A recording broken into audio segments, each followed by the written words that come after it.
Hey everybody, this is Matt Hill, and I'm with Night Energy Services. Who do we got here? We got Ken Lavin with Winter Mud. Jeremiah Smith, Trace Management. Jason Spiess with the Crude Life. And this is our show, the Talking Energy Show, our new longer form podcast. We've got the Trace Management Studio gifted to us. Thank you, Jeremiah and all the boys, Jason Goss and Luke Riggins. Engineers here who do project management and Well site consulting. A lot of engineering, a lot of regulatory stuff. So, man, thank you guys for the space and the support to do stuff like this. May I ask a question at this time? Yeah, ask a question. Trace Management, is that French? It is not. Okay. There were three It's guys Spanish. that started it out in '92. Two out of work engineers and a production foreman. So they were drinking tequila. So there were three of them. Yeah. Uno, That's dos, how it came tres. from. There's a need here, boys and girls. Okay, well, there we Trace go. de leches. Yeah. I thought at one point, too, when we were doing this, like we should, since it's the Trace Management Studio, we should, like 3 topics we should talk about each week when we do this, or however many times we do this week. We don't know yet, but it's a fun idea. Like, so 3 topics that are on our minds. Like, what's on your mind? Well, we do that on the Crude Life. 3 news items. That's Yeah. our news set. Well, we call it news, rumors, and newspeak. Well, before we get too far into this, Yes. man, tell everybody about yourself, Jason. Oh, sure, that's right. What's your background? What are you doing So my name is now? Jason Spiess. I come from the Crude Life here, and amongst other things. But in fact, I was just talking to Jeremiah earlier that I'm 46 years old. Okay, 46 years Super old. young. Me Super too. young. I started We're the working. same. Here we go to old age and new beginnings again for the 4th time this year. So I actually started the media when I was 10 years old. I was a newspaper carrier. And so we were joking, and I was processing in the moment that I learned distribution. It's kind of like salesman or oil field. Right, Yeah. waking up every day and delivering like chores on a farm, right? You got to wake up every day, but I did it for the newspaper. And so I learned the distribution, the daily meat grinder of the distribution, right? But back in my day, we had to actually go door to door and collect money. I've you had a good bicycle. Okay. I've been there. I remember. So I was also accounts receivable. Yep. Okay, so imagine you're 10 years old and the Monopoly newspaper, 2 of the most important departments in your entire organization, which is distribution and accounts collections. receivable, and you have 10-year-old boys in charge of that whole thing at the end of the day. He's the end of your supply chain. I love it. So that's where I came from. That I started in heck of a business model you never thought about in back the then. media. It's just That's a great ruthless, too. Do you point. remember what rates you were getting? I do. I got 6 cents a paper. I was going to say 6. Yeah, I made. Came to 40, right? Yeah, I'm almost there. Did Come you? on, don't and just you know what's sad is Oh, when we could do. We've done actually a podcast on this. We Well, brought in an old we brought in an old newspaper guy. Yeah. And we talked about it for an hour, and we Wait. barely scratched the So surface. you were getting how Hey, much talking to the revenue? mic. Oh Talking to the shoot, mic. man! I didn't even I was the freebie kid. It's like, oh, you have a Huffy? Good. Here you go. Yeah, Schwinn I bike. think I Right, got and- 5 cents. And- 5? Yeah, it wasn't much, and that was probably circa 96, 95. Oh wow! Yeah. So you were at the tail end of when the problem started. But yeah, it's the beginning deflationary though. Heck, you were getting 6 cents. I'm only getting 5 cents. Well, then we get Well, I think we got it's like Oklahoma 8. rates. We got 8 on a Saturday and I think 20 on a Sunday, Yeah. right? And so, but at the end of the day, and this was in the 80s, really. So I was 10 years old, but I would make between like $350 and $450 a month if all the planets aligned. that's a nice So bicycle. when's the last time your collections and receivables aligned? Never. So I've been honest, I got cash flow in my life since I was 10 years old. Good job. Because, Yeah. well, the reason I had to get a job was we were poor. And we weren't poor, we were broke. That's why we were moving from Minneapolis, actually Sunburg, Wilmer area, to Fargo in order to start a new life. My dad, like the old head west young man. So he went and we started a new life. And basically, being in 5th grade, your parents are saying, because I'm the youngest one at the time, either you can have hand-me-downs, garage sale clothes, or you can go get a job. And the only job available for a 10-year-old boy was a newspaper and mowing lawns. And that was about it. It's true. And now we got taken out by the adults on that too. Yeah. Oh my God. I think about that today. Like, I've got a 16-year-old, and it's hard to find jobs for a 16-year-old anymore. Right. Well, we were with our kids. We were looking He at. can come doing, over and trim my trees anytime again, man. What a Trim your what a trees. hand. Oh he my had so gosh. much fun at your house. Not even gonna lie. He was like, "Dude, can I go back to Matt's house?" Because I gave your 16-year-old a chainsaw. I mean, come on. That's what's going to be. He was like, I'm going to hang out with Matt all day, probably have allegedly, possibly a I think it's because beverage. you've got a 15-year-old daughter. I'm just saying. Oh, that man, I forgot about the ulterior. What motive kind of there. job is this with a chainsaw? What's going on? Oh, well, his son comes over and trims my trees, and now I just realized why. It's funny. Better access to the window. My buddy bought a electric chainsaw, and I was cutting down a tree in my yard. He was That so is excited pathetic. to bring it over. It was a little DeWalt one with. Please tell me it didn't have a no. cord. No, it didn't. It was battery operated, but he was so excited about that. And he gets on a 1-inch limb or something like that. And it takes 5 minutes, and I'm cutting down a whole darn tree next to him. They don't have the speed. It's a little bit early in that, but leave it to gas. We had a friend of ours that had one, and he had a cord, and he was like going around with it. I was like, "He killing me, Smalls." I stood on a 6-foot ladder with a chainsaw on a stick. Tell me you were at the top of the ladder. I like to No stand one's on the very supporting top. you. Also, my lawn has an inclination, like pretty steep, so the ladder wasn't quite even Good. level, and that way, Nice tilt. I had a tilt. I had what felt like, I don't know, it was like a 10-pound chainsaw, but if you put that on the end of a stick and hold it up, it's about 100 pounds at that point. Do the math. What's the math? Yeah. Then you lean it into a log, and then that log straight above you, because why would you have any room to grow? Right. And then those things were falling within inches of killing me, because they're obviously. Why would I want to chop up a small piece when I could get the job done faster? That's right. Yeah. So 300-pound pieces falling inches below. I mean, I was really thinking ahead. He Fun could do stuff. He could do like our customer in the same thing, but he put the ladder on the limb, and then by the time that 300 pounds fell off, that limb flung up, and his I only fell off that ladder a few times. So 10-year-old boys and jobs. Doesn't matter what age we are. We're thinking ahead on how to make money. Yeah, it's really interesting too. And then from there, I decided that I wanted to make more money, and so this was kind of a fun little entrepreneur, I guess, journey for me, because the only other job, like I said, was mowing lawns, right? So because lo and behold, not everybody would pay their bill. All of a sudden, the 10-year-old boy would show up to collect $8.80. Yeah. And the wife had the checkbook for the third, fourth month. Yeah. And all of a sudden, the 10-year-old boy is now carrying this home and carrying the Monopoly newspaper, right? Because the newspaper sends you a bill every month you got to pay. Man. So they got to get paid first before you can get any money.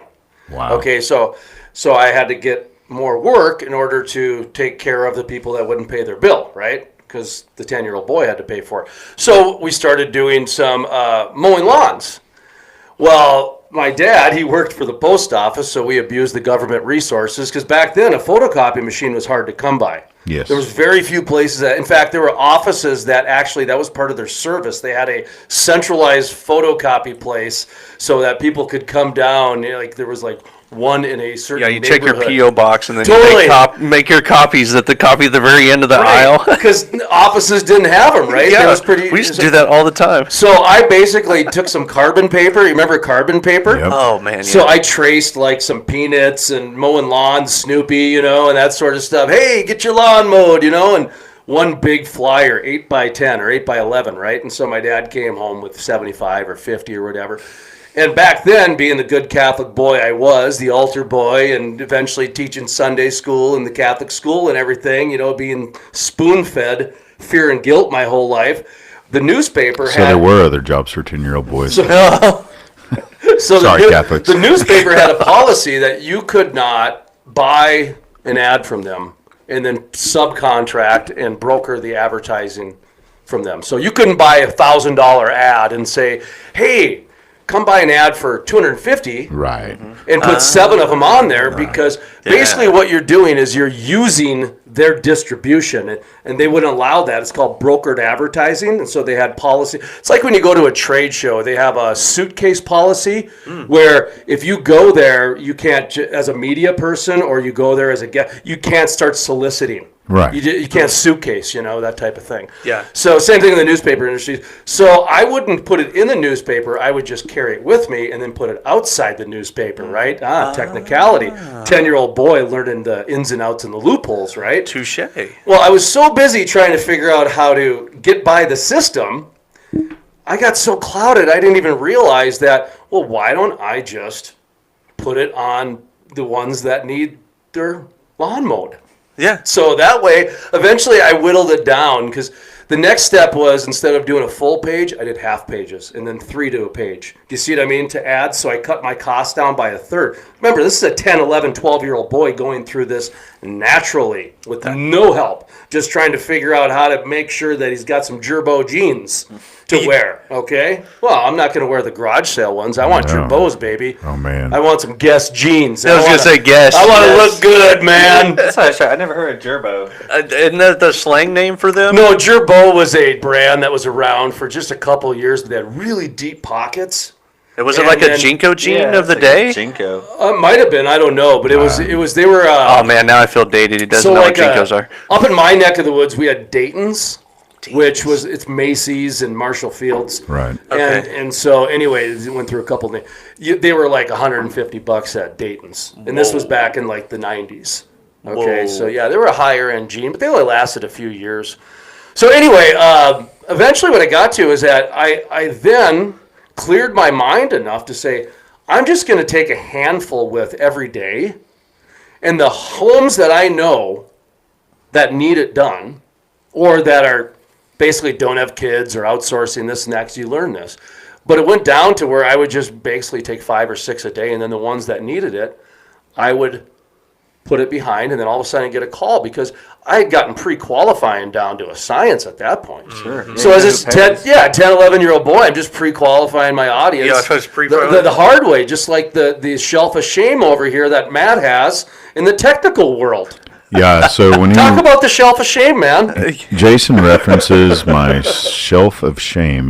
I have been doing this ever since Kimberly asked me to be on her Fossil Fuel Fridays. Was that like 2019? I don't know, a couple of years ago, and I started buying like little crappy microphones or little crappy cameras, or Because you weren't ready to invest. I wasn't ready to invest. Probably didn't know. I wholeheartedly. didn't know. Well, it's hard to when you don't know. I'm about 2 million YouTube videos into creating podcast content and audio, and man, I'm telling you what, you can zoom through Amazon and spend a crap ton of money on stuff that just doesn't work. Jason, right. he's the It doesn't. He's the 10-year-old podcaster. I Just like you were the 10-year-old with the I newspaper. thoroughly enjoy all the gadgetry, but it takes a while to get to where you need to be. And now they are wasting money on technology they don't know how to use yet. Yeah. And they are figuring trust me, I went through this with the newspaper industry. We went through our paradigm shift. So I know exactly. So they're still getting impacted by this whole paradigm shift known as the internet. You got to remember, you take a look at any news. Okay, Lincoln, Nebraska, the number 1 newspaper in Lincoln is number 2. Or the Lincoln Courier, or whatever it might be. So imagine the LA Times, right? The LA Times got an 85% hit in their classified ad section in 1 year because of Craigslist. So imagine 85% of your revenue in one department going away because of the internet. That is a paradigm shift. That is why monopolies. Reason for monopolies anymore in media. I have very few trusted news sources, and they're not a particular, I love what you're doing, I'm going to bring you into our umbrella. That's fine, but there's just, I'm going to go get my news from people that I know went out and actually did their homework, did a story. I know that you go out and do your homework and do a story with people, so I'm going to listen to what you have to say, or I'm going to go listen to Dave Ramsdenwood or Chuck Yates, like guys like, hey, look, I know they also are biased for our industry. That's great. I actually want that in my news, but also, they're not, they're smart enough to go do some digging too and say, hey, is this data right? Do I need to look here?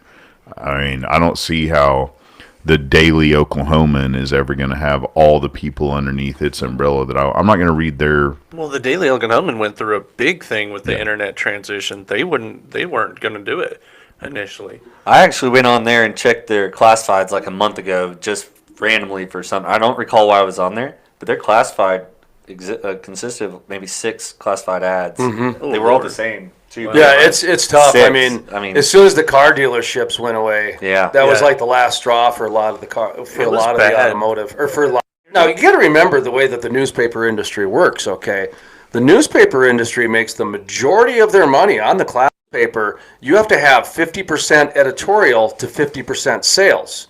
Okay, so even you got a design person, you've got circulation, you got so much going into that advertisement, and then also you got the whole editorial staff on top of that. Yeah. That's why the classifieds were so valuable. Industry is attaching themselves to you. You're your own brand. I don't need, you're not CNN, you're not this, you're not that. You're like, I need advertising, and you're going to get it. You're going to get lots of, viewers. You're going to get lots of listeners. So I'd rather put my money where I know it's going to be listened to by my target audience, which is guys like you or digital wildcatters. I mean, now I think, I forget who did that on LinkedIn. I'm so sorry, but a guy the other day said, hey, give me links to all of your, shows that have to do with oil and gas. And there was like a list of, eventually, we looked and searched, but it was 175 now, something like that. I mean, not everybody, like, is doing this. They're not putting together a studio or whatever, but like Max Gagliardi or JP Warren. I mean, on and on and on. We're finding people that are willing to talk about, our industry positively and go, and honestly, I do this because I love what you do. I love what they do. And I will listen day after day to physically meet that person and listen to them personally. I want to meet them. I'm super interested. And this is a great way for us to be the Aubrey McClendons of our industry, right? This is an opportunity to get out there. I know, on the positive Big side. Big statement there, buddy boy. Positive side. And think about that. We have to have those people representing our industry, right? And did they not bring us the thunder? Things like that you've got to look outside that box, and this is a great sounding board for us to be able, just like your show. You're representing in a big way. Most importantly, I just want to launch Jeremiah's stardom into the stratosphere, and eventually his race car driving will be... that's really what this is a vehicle to produce money for Jeremiah's race car driving. All that ad advertisement we're getting right now. It's all going straight to the car. My one sticker on Jeremiah's car. It is, it's on the car. Future NASCAR right here. You know what's funny? So I've got the hookup. Oh, F1? Okay, all right. My F1 guys, reach out to him. Help a brother out. That's all right. He keeps telling me he's going to paint the car. But I've noticed they haven't painted the car because they only have one advertiser, Night Energy Services. So I don't think they've painted over my logo yet, just because we need our one sticker. Well, they ran out of rattle cans. And he and I, and honestly, I got that for a trade out in advertising anyway. There's no cash swap, just no cash swap, just trading. But going back to it, so everyone has to move and monetize, unfortunately, people's data. Right, because they can't monetize. You're not using the paper. It's more delineated. You have a ton of different resources with the internet to find exactly your niche, what you're looking for.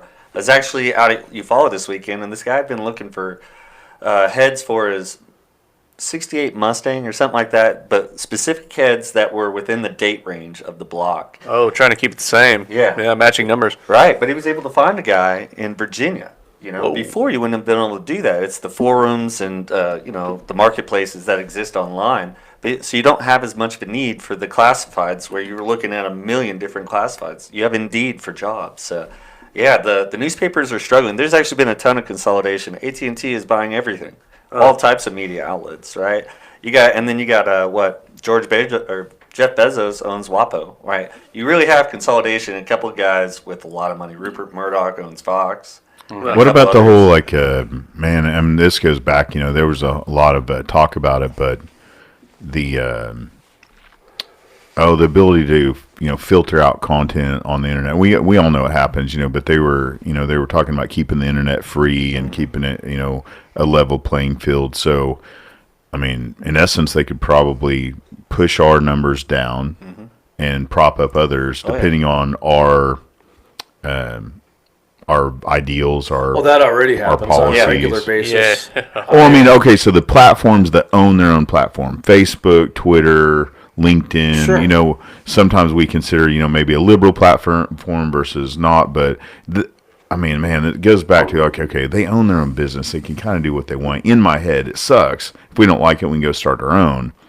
That I get. You're on their platform. It's theirs. They can tell you yes or no, and we can put monitors on it. But outside of that realm, what do you do? How do you, hey, well, look, that's theirs. We'll go start our own, or you find a way to get people to find you. Basically, you're asking how do you get people to find you? Without using the major platforms. Oh, boy, that's really hard.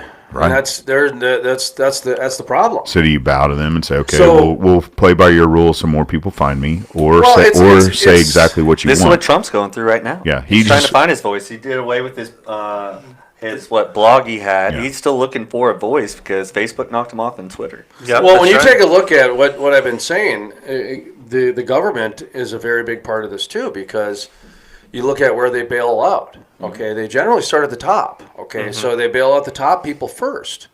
Well, when you bail out the establishment or entitlement, that doesn't allow adaption to happen.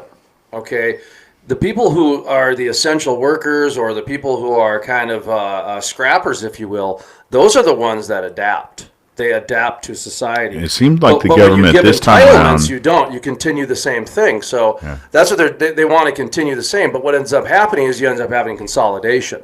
And it's happened in 2001. It happened in 2007 through 9. It happened in 2015. And it's happening once again. When we started the year, we asked U.S. Senator Kevin Cramer, because I said... Who's a big, I mean, he supports oil and gas. Oh, he's one of the biggest supporters of oil and gas supporter of oil around. and gas. Great guy. I mean, Harold Hamm was on his advisory board. Right. He was one of his biggest donors. Yeah, I followed all the stuff you've done with him. And It's been good. Senator Cramer has been just wonderful. Crude for Life, access. everybody, by the way. If you're just tuning in, Crude Life. But it's more on him for giving us access. Like, he literally goes from Fox News, Fox Business, to the Crude Life, to MSNBC, to some other, BBC or something like that. He'll throw the little old Crude Life in there, okay, just because he feels that the oil and gas audience is that important to his platform. It's important to everybody's platform. Right, and he understands all that. And so Every single human on Earth right now is connected to oil and gas. Whether you like it or not, it is our fuel for life to be better So on the planet. Yeah. after Trump lost, he came out right away and said, let's join the Paris Accord and tell everybody to meet our standards. When everybody was saying, no, let's not join it, he knew right away that we were going to join it regardless. So he tried to get the narrative going, yeah, let's make them follow us instead of us following them. Well, the media didn't pick up on that. We were like one of the only ones, So we would have loved industry's help getting that message out there. But I don't know where the industry was on that.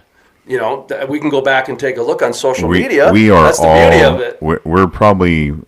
We have just as many messages and platforms as there are people. So going further, we talk about the Even shale in our play. own state, we have two without a organizations doubt. with polar opposite. Well, not polar opposite. They've actually they've done a really good job. Mike Cantrell will be in here next, actually. He's with the OEPA.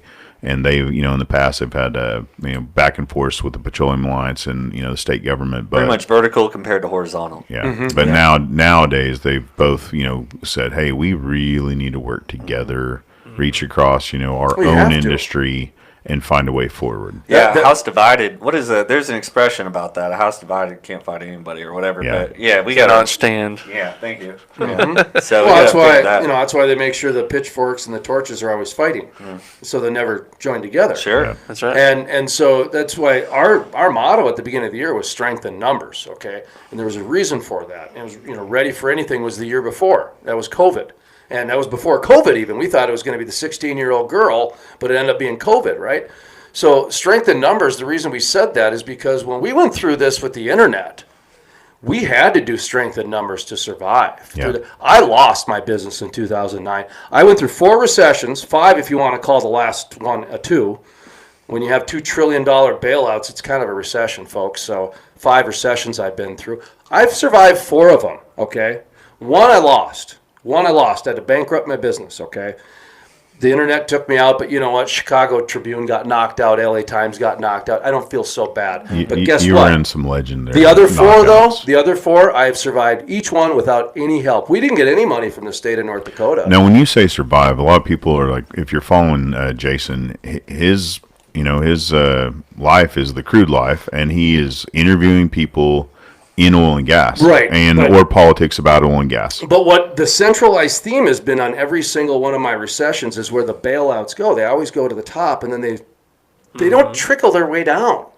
Jeremiah, don't you like trickle down when you said it earlier, I knew he was talking about trickle. Well, totally. I bit my tongue because I got Chuck was on the show last week, and I was like, he brought up something. I was like, yeah, trickle down economics doesn't work in my mind. Well, no, it doesn't. It doesn't work for the same reason that communism doesn't work, because you have the human element. Yeah. And it probably worked great before NAFTA opened up. And as soon as NAFTA opened up, trickle-down economics went on the Wild West, and pretty soon everybody wanted a yacht. Everybody wanted their own private jet. So then the trickle-down never came. Yeah, I want a yacht and a PJ. Those jobs left the United States. Ross Perot said it. You're going to hear a huge sucking sound as they go to Mexico and wherever else. If you're young, look up Ross Perot. And the Ivory Tower, though, they were getting all the money there, and they were paying less wages to out of the country, so that money never trickled down here. I said the same thing to Chuck. A wealthy person can only buy so many pairs of jeans. You just don't get the velocity of their money, and now they buy financial instruments that don't actually trickle down into Main Street. Well, take the recession that we had. You have a business. I have a business. You have a business, but you're in a different state. Jeremiah has multiple businesses. But did we get to collect anything because some of our businesses were too small? No. Well, that's what I'm saying is that, and the reason I say we didn't get anything from North Dakota is because that's really important. I think North Dakota is a that's strange really beast. important because what they were advising people to do is go to the bank. Well, people don't need bills; they need business. Yeah. So why would you be telling people to go take out debt when they? I mean, well, okay, shut it down. I mean, if the numbers don't work, the numbers don't work, and you got to shut it down. Transition, move on. That's what this last year has been, and then go get your welfare checks and move on. I mean, that's the reality a lot of people are still experiencing right now is how am I supposed to get through this next 6 months? Because now they're saying buying is going to start again in the third quarter.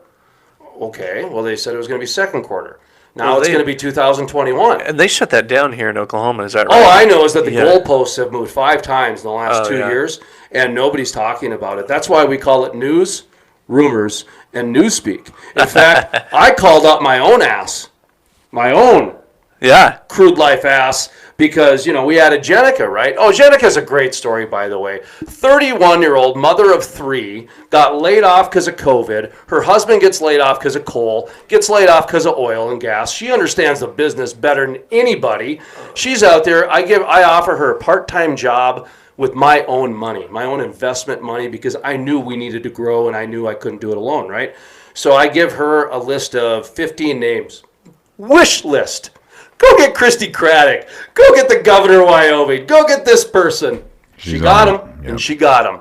And by the way, not one oil and gas organization, not a women's organization, not a state-run organization, nobody reached out to her at all. Man. She's out there ripping the ball off it. And I see posts every night on social media about someone doing something and someone doing something that have nothing to do with the industry. That reminds me. Hey, if you're listening, we are constantly looking for content and guests. So, man, I'm just saying, we have this great studio. Do what I do. You got to pay them sometimes. Hey, all I know is that I want to. If you that, we don't want to start that. Yeah. What you want to pay us to be on there? No, we just need we just want somebody to come in and talk to us about what they feel about oil and gas, what they're doing. You got ideas, information, technology. Like, what's your business? I mean, but when we need people in here, so reach out to us. So you're calling out North Face to come in? No, hey, Have you seen the billboard they put out? That's what I was going to bring up. Have you seen the new commercial? The guy, Man, I love that. I just saw the new commercial where he was like, "Thank you, North Face." Is that once again? The Colorado. Oh man, we're the best trolls. He said he is going after that. Don't come after. You know what? Just thank us for our business. What's the end goal with the North Face thing? I don't. No, we have no end goal. They just said we don't like oil and gas, but no, I know that. 90% of their products are made by oil and gas. No, but there's a great example of the new marketplace. Yeah. I mean, they're a public company, aren't they? I hate mentioning their name. I believe they're don't mention their name again. I do not like to Would it be uninteresting if they came on by the the way, I would like to talk about that. No, about spending time and energy towards that when all we're really doing is increasing the awareness of our sales. Exactly. Okay? I saw a dozen people with North Face stuff. When I say cancel the them, don't mention their name. I mean, and I looked at them and I would say to people like, if people giving you a hard time, because a couple people gave me weird looks, but I didn't know much about it. People had no idea, right? Yeah. And they're walking around with the North Face stuff. But no, I do think, though, is that there are probably some people out there thinking, okay, it would be nice if, because keep in mind, there are people paying dues to organizations. Yeah. It would be nice if I got that kind of attention from my organization to help promote my business. Well, promote it here. What do you got going on right now? Like what all can people tune in to find you on and your platform, and like promote yourself real quick? Like tell us. Well, that's what we're doing, right? We're absolutely. But I want you to. Where are you going? Pitch. Okay. So like some of the stuff that we're talking about, because people can actually like be an advertiser for you. Oh, sure. Yeah. We do sponsorships. Yeah, we do sponsorships. And the way we do sponsorships is that anybody can come on our platform, and the sponsorships know that. Okay. But if you're a sponsor, you go to the front of the line. Yeah. It's just, we don't hide from that. But we also have a mission statement, and we have certain editorial criteria in order to get on either the radio or get in the magazine or get on, something where there's some public trust involved and a few other things, because we do have certain criteria that we do have to follow. And so the sponsors and the guests know that. The oil and gas industry is great because they stay in their own wheelhouse.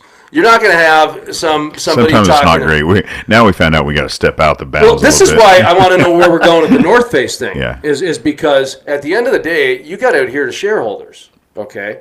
And if we're getting into this whole new thing to where if North Face, who's a public company, I do VF. You are right. Yeah, right. VF Investment. VF Investment. During a pandemic in the winter, can actually deny business for hypocritical reasons, and that is not the news story at all. Mm-hmm. Yeah. That tells me we are in a new marketplace where a lot of times the actual merit in the business doesn't matter anymore. That's why these bailouts are important, and the trickle down is important, because if you're not getting any of that support, it probably ain't coming. That same parent company, does that make sense to you, Mr. Trickle Down? I just look at it, and the one thing I see is North Face is trying to have cake and eat it too. Yeah, right? But they're getting it. That's the part. They want cheap materials, and then they want a bad mouth. On that same, make it out of hemp. On that same note, though, we have a organization within our own industry that's kind of doing that, and then we have some companies. We're on that board, aren't we? Yeah. Well, we're no. Well, you guys are talking about the API. We're on. Yeah, I know, but we're on. Who's on API? We are both on the board for the Oklahoma City chapter, and they've let us know we're not really part of the API. We are the API Oklahoma City chapter, so we keep it in ball means we don't have anything to do with the national chapter. We have a contract with them, so okay. But Anyway, we do not speak on behalf. We do not speak on behalf. We have to say that now that we've brought it up, but our only thing that we do is we have luncheons with pretty technical talks about it's our one chance a month where we can bring somebody in and just nerd out on the new technology for oil and gas. Mm-hmm. It's a blast. We do enjoy those talks. Well, one of the things you mentioned about the Crude Life is we're trying to get people to go on record with the carbon tax. Okay, so part of what we're trying to do is it is what it is. It doesn't matter it's what your background is, what your race is, all that. Everybody's welcome at the Crude Life because everybody uses energy, right? So at the same time, we are going to poke some bears in the industry and shake a few trees from time to time because we need to tear down some silos, because the silos are getting bigger, and if the silos continue to get bigger, we're going to have less companies at the end of the year. Keep in mind, U.S. Senator Kramer said, if we keep going, I asked him this, I said, My prediction is that if we keep spending the same money with the same people and doing the same things that we're doing, we're going to have 6 companies controlling 90% of the global oil supply by the end of the year. He said it'll be 3, Jason. It'll be 3, he said. He went down to 3. He corrected me and said Wow. 3, okay? Do you see us? I mean, so you are... So what I'm saying is that we need to tear silos down and look at things differently. That's why this Bakken barbecue thing with the potatoes of inclusion... Now we're going to bring a spud gun and have ESG security with renewable ammo. We're going to make sure people understand this ESG ridiculousness to the whole new degree. We're going to have a potato clock. We're going to show you that if you have 1,000 pounds of potatoes, you can have your cell phone charged for 1 hour with 1 whole day of charging it with potatoes. Renewable energy, baby. We're going to show them exactly what they're getting. True. I mean, it harkens back to your days of Johnny Green. The fact that you're self-deprecating and self-deprecating for our industry and making fun of the crap we come up with. ESG is just as good as about the green energy guys going, we're green energy. It's just us going, ESG. I'll tell you one thing. If I can have any message that I would like people to leave with, and I don't know how long we're going to be here, so this might be the middle of the podcast, and I might say some things that are right after you say this. They might offend people, and they might make you think, and I'm all over the place, and I drive a lot, so I got a lot of free time with my dog, right? Yeah. So if I could leave you just with this thought, what was my thought again? What is your thought again? What were you talking about? Nothing. ESG. Yeah, the potato guns, ESG. Oh man, see how I totally lost my train of thought. No, I was just saying you are self-deprecating for yourself and our industry. Thank you. In order to advance a conversation, if you take, because keep in mind, a lot of the stuff that I studied was more the 5,000-foot view. Like my background actually is journalism and writing and language. That's why you're in this unique position where you are not employed by an oil and gas company right now. Well, I mean, you have sponsors. However, you get a huge take. Me to approach it from a journalistic view because you're interviewing people all over the country in every part of the industry, so you have a different view. So the one thing you hear it all and you can go back to take a look at the Romans and Shakespeare and Jon Stewart and Lenny Bruce or George Carlin or whoever. Saturday Night Live, 30 Rock. In order to advance people in society, the best way that seems to work throughout civilization is through humor. Mm-hmm. And so a lot of the times we try to bring humor to our information. In oil and gas, I just don't think Saturday Night Live is humorous. It's not, but it's terrible. But a lot of people do. Yeah, I know. Yeah. Okay. And our a lot of people that do not like oil and gas we've watch Saturday Night Live. Mm-hmm. And that's who's been trained about petroleum over the last whatever. And with oil and gas being so technical, it's very difficult to make it humorous. Mm-hmm. And so that's why we Johnny Green, that was to be fun. So we try to infuse fun out there. So if I could leave you with this oil and gas industry halfway through or whatever we're through, grab a hold. I want you to grill Jeremiah next. You need to grab a hold of the narrative. Grab a hold of the narrative with humor and fun that you can then educate with how you want to educate. For example, the renewable ammo, the potato clock, we're actually considering doing Tales of the Tesla. My friend, his wife bought an EV car, $90,000. Yeah. Okay. Oh, I have a good story. I can't wait. Now the kids are having to take turns to drive into town to charge it. Yep. Because it's such a pain in the ass. It's a crap car. Oh, it is unbelievable. I mean, he's going to put one of those camper witches on the back so he can put a generator. Then he's going to have his wife drive around with diesel. So here's something interesting that no one ever brings up about these EVs, by the way. Do you guys know how much a Model 3 weighs?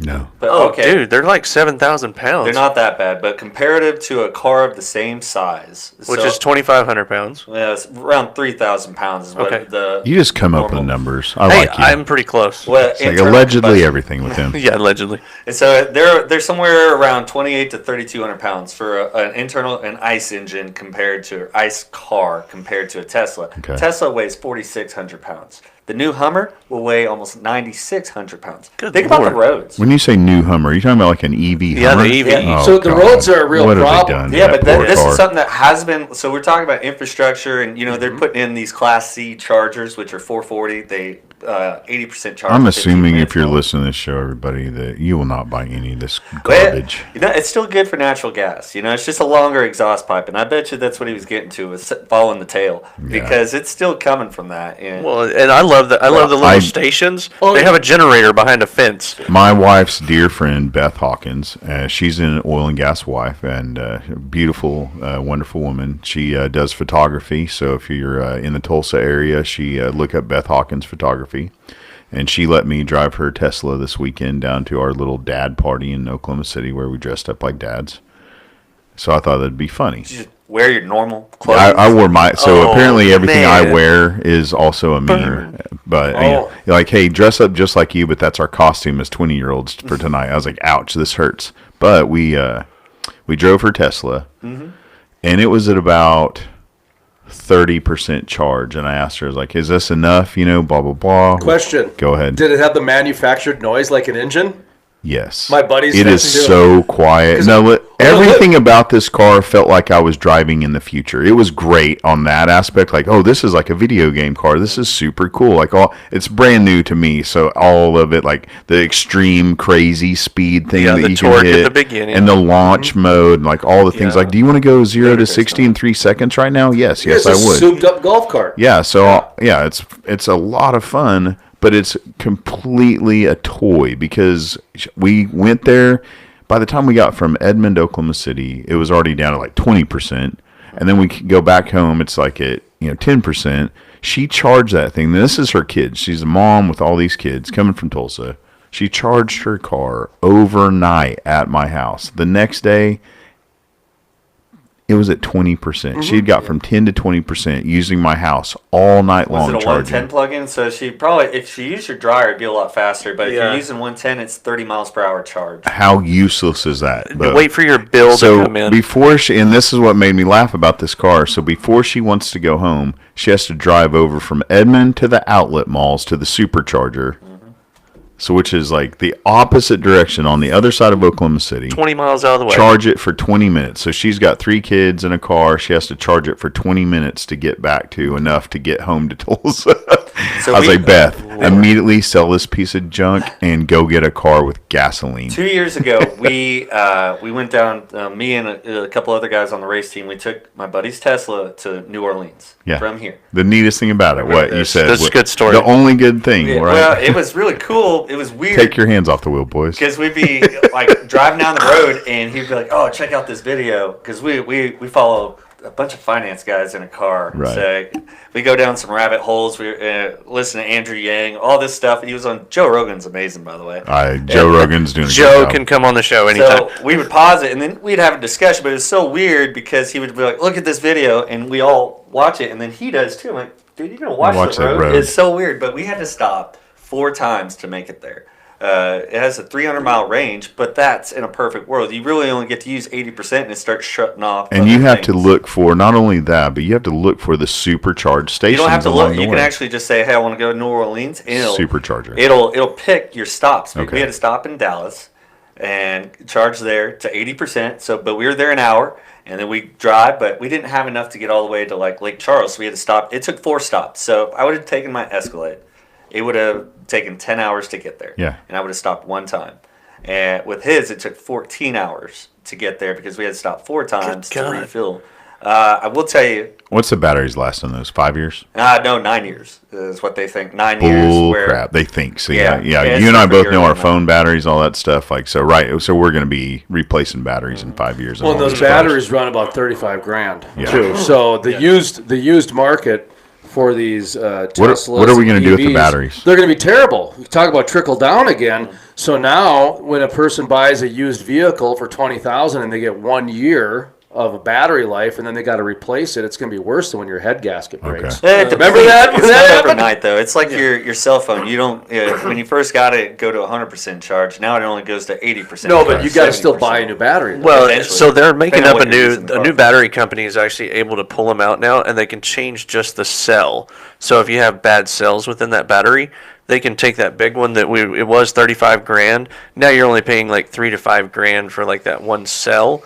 And so kind of like fixing one part of your car. So they are getting better, but it's still very, very new. That's good news. Yeah. Their carbon footprint is pretty bad. Well, they Yeah. still haven't cracked that nut yet and exposed that to the tune to where they care about it yet. But I'd like to get back to your part about how the problems that are going to come down the line, which they are. Okay, so number one, the last bill that Biden put out there has more money going into electric cars than it does roads and infrastructure. So you have more money that is going to be to subsidize the buying and the construction and the making of the EV vehicles, okay, than you do in roads, bridges, and et cetera. On the flip side now, a lot of states have not caught up with the whole gas tax EV side of things. So now as the government is inflating the EV market by putting people in EVs that can't afford them or that are not able to drive them yet, they're now putting more weight and more damage on the road without contributing. Oklahoma just passed a law to keep us for here. I did see that. That's what I'm saying. Some states are trying. Trying. In Minnesota, I think you got to pay like $8,000 instead of like $1,500 for registration. They're looking at that. So some registrations are. That's looking not at the it. only way. You'd have to get their mileage at the beginning of the year, and then next year say, okay, you went 30,000 miles. They gas make you tax guess. is- Well, yeah. Well, how much you were on the road? No, they made you guess in Minnesota when they did it. They're like, how many miles did you drive last year? Okay, well, we're going to make you pay this amount. Sure. At least they had something because there's a lot of states that they're reacting to it. And when you're reacting to it, you were relying on the federal government to pay for your roads.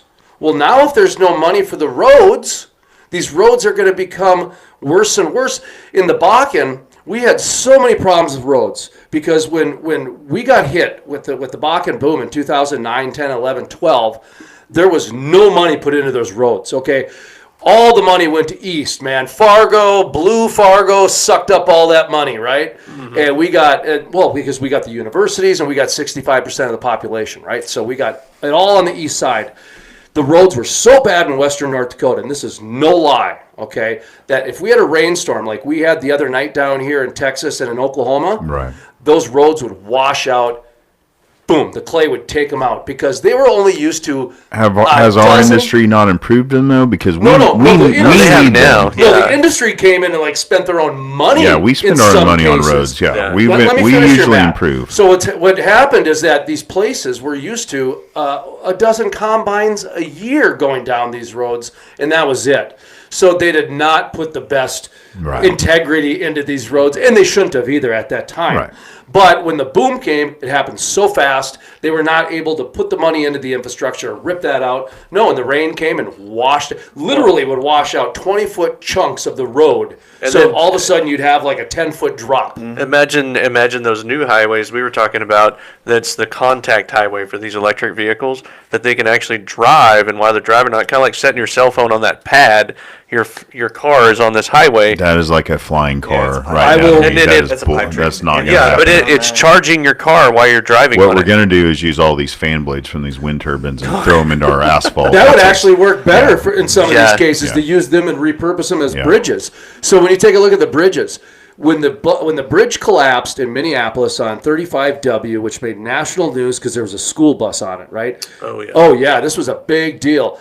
At that time, it came out that 90% of America's bridges needed to be repaired. Makes sense. Okay? Yeah. We have not repaired them. No. We are Why now would we? directing more money Our tax dollars to need to be EV vehicles, sent which to weigh other more. places How they're much supposed to more? be. Yeah. Well, what is that? That's 50% more. 50% more. If you and give now the add a government bus. money, they will waste it. What is an EV bus going to weigh? So now imagine you're word. putting more weight on bridges the semis. that are meant to hold less weight. Okay, these bridges are meant for 2,500 to 3,000 pound cars, not 8,500-pound cars. Okay, so that's what's happening, and nobody is fixing the problem. All they're doing is they're trying to inflate marketplaces. And now I see that Tesla just filed a patent for a burger chain joint. So not only is he directing by stimulus dollars and government money where these supercharge stations are going, Hold on. Are they going to have real hamburgers in there or Bill Gates burgers? That's a whole different ball of wax, dude. Man. But that's what's happening here is that these guys have such a jump start on all this stuff. Tesla burgers. And then the money comes in to help them support it because they're known as job creators. Yeah. Okay. Do you know what most of Tesla's profit came from last year? 1.5 billion. It's got to be the stimulus. Carbon bonus. net is carbon tax. Carbon They were taxes, selling okay. their carbon credits. Which I mean, is- would hey, be- so Yeah. let's Yeah, be it's fair. a Backdoor stimulus. Yeah. Hold on now. Regressive taxes aside, like we do it in our own industry. You know, like if I'm Exxon and I sell this field over here with these old wells to Hillcore, well, Hillcore just inherited a huge problem with methane emissions, right? I mean, I can as a company go, hey, as soon as I get rid of this many wells that are old that have problems, I just became a green company.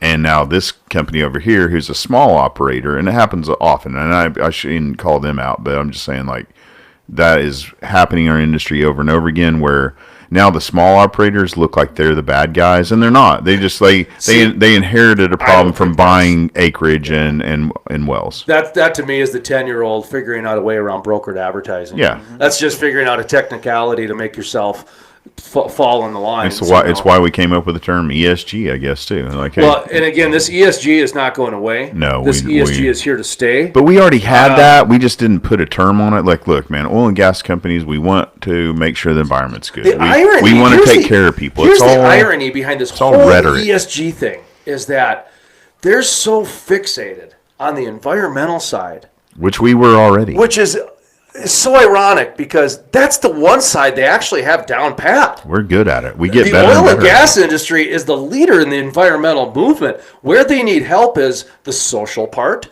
That's why we're having education. Well, why do you think we're having potatoes? Okay. The reason we're doing potatoes at the Bakken Barbecue, okay, you see this, folks? The Bakken Barbecue, which I'm the MC of, the 9th Annual Bakken Barbecue, June 18th in Dickinson, North Dakota. First responders will be there. Also, Miss Teen North Dakota is going to be there as well. We're going to put her up on stage as a leader of a youth movement who is 14, 15 years old to get up on stage and talk about how important mental health is to her generation. That is a platform that oil and gas is giving her, okay? That is a social part of social governance. And I hope energy is important to her and her family. Of course it is. Oh, She's it's from huge. Watford City, man. There we She go. knows it firsthand. She did a great interview. And then we have the whole potatoes part. What we're trying to tell people there is that, well, no, okay, take a look at it. I love it. It's just great. The potatoes of inclusion is what, actually, no, it's not true. They're the dapple smoked because there is a piece of the Dakota Access Pipeline, right? Dakota Access Pipeline, a leftover piece, right, got retrofitted into an actual smoker. Dapple Barbecue and Catering. Dapple Barbecue and Catering. Please call Stephen Kershishnik and give him some business. He will be there. He's doing tests right now on time and temperature on these potatoes, these 1 pound of potatoes. Potatoes brought to you by oil and gas. These That's these are Dapple smoked, ESG certified. We're not sure if John Kerry's going to be Can there. you make a stamp for it? Put a stamp on We it. are looking at doing the cattle, the whole steak stamp, the whole deal, man. Gonna brand 'em. We're going to just get as ridiculous as we can get with this. It's just going to, because we want to show people that this is the only way to educate people now, and this is how you get ahead of the narrative. So if we start doing this, when the other side comes with the stuff that comes close, then the people who already saw the humor, that's what they say. Oh, like that. Yeah. Oh, you mean like the ESG stamp on a potato? And the people who are trying to be serious are going to be so thrown off, they're not going to know what to do. So anyway, the Dapple smoked, ESG certified potatoes of inclusion. The reason we call them that is because A barbecue is inherently discriminatory against vegetarians. Okay, I'm a plant-based I vegetarian. am discriminatory against them. They're not trying to be. Okay, they're not trying to be. Kevin Stitt did a great job over here. Actually, go ahead and eat vegetables. It's kind of like a smoker. A guy outside smoking is kind of discriminatory against everybody else. He's not trying to be. He's just trying to have a cigarette. But society's made him this modern-day leper, right? Much, yeah. So if you're a vegetarian at a barbecue, oh, dude, you're going to get rode out of town on the ribs. No, You know? I'll cook you something. Well, as the MC, I didn't let people know that I was a vegetarian. I just don't I didn't let people know anything. And I was fighting cancer. I don't have to let them know I'm a straight guy, that I eat meat. Like, I just don't, I don't think we're there's- learning some new things, man. I'm just saying, like, I don't. So There's a lot of things I don't think like I ESG. just. It's like, how I many didn't know things that. need to be said about you? Yeah. So by just offering potatoes, it's a way to say that is part of the ESG movement to say, okay, yeah, we recognize that a barbecue, yeah, there are people that probably don't eat meat that will come, and like this way, they have an offering. Instead of having, beans with pork in them or whatever, this is potato. Is it going to solve the problem? No. Is it going to help it? Maybe. But either way, at least it's an offering to shut you up and kind of move things ahead. Because honestly, Our industry needs that right now, My kid too. goes to a school Everybody with shut up. Let's move 74 ahead. different languages. There's 74 different teachers on staff of some kind of language background brings awareness, to satisfy for sure. this stuff. Huh? It brings Man. awareness. What you're doing Yeah, is bringing that's all we're awareness. doing. Tax dollar allocation. All right, guys. Well, listen, we're getting long in this. We're pretty much just loving this show. And man, I'll tell you what. Every time you're in town, I mean, that's what I always count on is you're going to come through. You're heading down to Midland, Texas, and I get to snag you into our shows. How do people get a hold of you? Crude Life. Go to the Crude Life. We got all the information there. We got all of What our... is the Crude Life? What is the website? Oh, thecrudelife.com. TheCrudeLife.com. Thecrudelife.com. Yes, There you go. thecrudelife.com. If you go there, of course, we're on all the different social media sites. We've got radio stations. We've got different brands all over the place that we're trying to grow. We've got some new programming coming out as well, so keep your eyes peeled for that. If everything goes as planned, we'll have scheduled programming coming out this fall. That'll be good. It's gonna be very Awesome. exciting. So there you go. Catch Jason all over the country through thecrudelife.com. Jeremiah, do you want to plug anything, buddy? I'm good. I believe you'll be out in West Texas this week. What are you going to I'm be doing? driving right after this. I'm hitting He's in the heading to car, Midland. driving to Midland. Then we've got It's a beautiful drive. we got a full slate, man. We've got Ron Gusick, CEO, president of Liberty Oil Field, who's taking on North Face, That's who it man. was, yeah. So I'm going to talk That's to him the a guy. little bit. I'm Oh, going to that'd ask be him what the end interesting. goal is. I am worried about blowback. I just am. What do you think the blowback could be with Yeah. that? Just that I don't understand why it's not working as well as it is. Well, Do you see what I mean by that? It Why- was not circulating outside of our industry. Right. That's what I'm yeah, saying. we're just having a laugh. But I think what he's saying, you got to bring it out there and have fun with it, and to get people involved. I mean, we're, it's just we're pretty funny in the oil and gas industry. Oh, Ken, yeah. do you want to plug anything, buddy? oh my god, you know me. I always love the outdoor ventures, man. Okay, Got a Outdoor point. Ventures for Ken. Follow him on all the social media platforms. And for us, please go to thetalkingenergyshow.com. thetalkingenergyshow.com. It has all the ways to follow us.